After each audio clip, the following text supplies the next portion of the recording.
दीपक जी, 5 अगस्त की तारीख BJP, RSS और देश के लिए ऐतिहासिक हो गई है। 5 अगस्त पहले मोदी जी ने अपना एक संकल्प, एक वचन पूरा किया, धारा 370 हटाई, और उसके बाद दूसरा संकल्प राम मंदिर निर्माण का आज पूरा करने जा रहे हैं।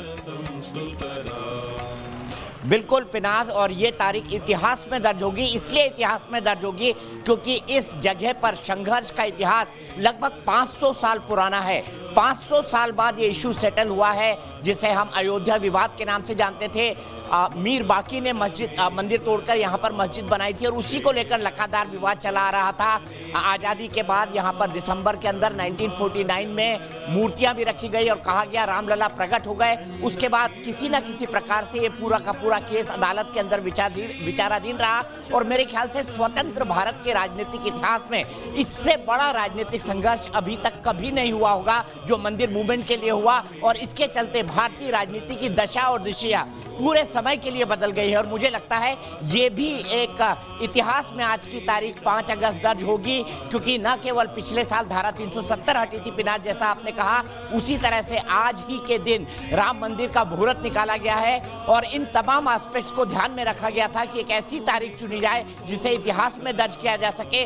वैसा ही हो रहा है। और मुझे लगता है कि जिस तरह से राम जन्मभूमि आंदोलन ने भारत की राजनीति की दशा और दिशा को बदला था, वैसे ही मंदिर निर्माण और जो नव चेतना का संचार हो रहा है राष्ट्रवाद की या फिर सनातन की या फिर संस्कृति की, उसके चलते भी भारतीय राजनीति के अंदर एक बड़ा परिवर्तन आने वाले समय में पिनाज हमको देखने को मिल सकता है। बिल्कुल दीपक जी, जिस तरह से एक पूरा बड़ा आंदोलन जो है, आंदोलन ने न सिर्फ देश की दशा दिशा बदली बल्कि देश की राजनीति की दशा दिशा भी बदली है।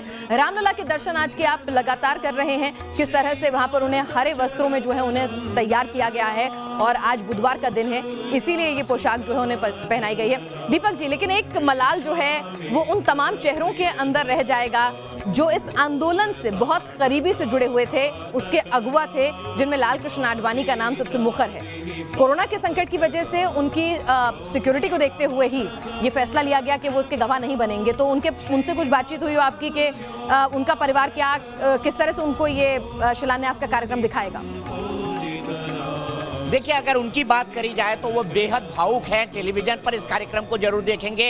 डॉक्टर मुरली मनोहर जोशी भी देखेंगे, अयोध्या आंदोलन से जुड़े हुए बाकी नेता निकल कर आ गए हैं। लेकिन अगर भारतीय जनता पार्टी के राजनीतिक इतिहास की बात करी जाए तो वो लालकृष्ण आडवाणी के बिना बिल्कुल अधूरा है। और अगर राम मंदिर के आंदोलन की बात करें, मुझे पता है पहली बार लालकृष्ण आडवाणी ने पांचजन्य के अंदर एक इंटरव्यू दिया था जब मंदिर में ताले खोले गए थे और विश्व हिंदू परिषद इस मुद्दे को राष्ट्रीय स्तर पर उठाने की तैयारी कर रहा था। उसके बाद भारतीय जनता पार्टी पालमपुर के अधिवेशन में इससे शामिल हुई थी, और सोमनाथ से अयोध्या तक की रथ यात्रा ब्रेन चाइल्ड था लालकृष्ण आडवाणी का। उन्होंने ही कहा था कि मंदिर के लिए अब सबसे बड़ा संघर्ष होगा। राइट विंग की पार्टी मानी जाती है भारतीय जनता पार्टी, इसीलिए उनको लगा कि इस मुद्दे को पकड़कर चला जाए। और इसी मुद्दे का प्रभाव है पिनाज कि आज हम 303 सीटों के साथ भारतीय जनता पार्टी जो 1984 में 2 सीटों पर सिमट गई थी, उस पार्टी को आज हम लगभग 40 साल के बाद सत्ता के अंदर देख रहे हैं, और वो भी कंप्लीट मेजॉरिटी के साथ। तो अगर